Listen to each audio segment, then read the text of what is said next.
If you're choosing between VOO, VTI, and SPY, this isn't just ETF versus ETF. It's S&P 500 focus versus total market exposure versus trading flexibility. So, which one actually has the biggest gains? Let's break it down. VOO tracks the S&P 500 and is known for its very low expense ratio. Since it follows large U.S. companies, its long-term performance has historically been strong while keeping fees low.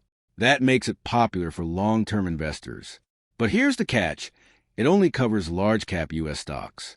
VTI takes a broader approach. It tracks the entire U.S. stock market, including large, mid, and small companies.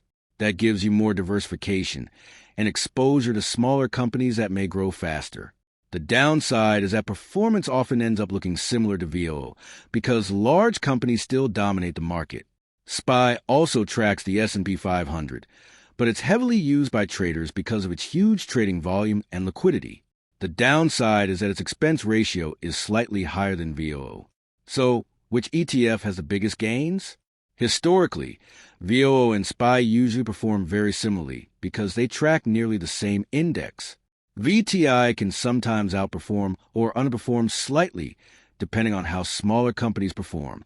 Bottom line, VOO is often a better choice for most long-term investors because of its low fees. VTI gives broader diversification, and SPY mainly makes more sense for active traders. Thanks for watching. Don't forget to like and subscribe for more videos.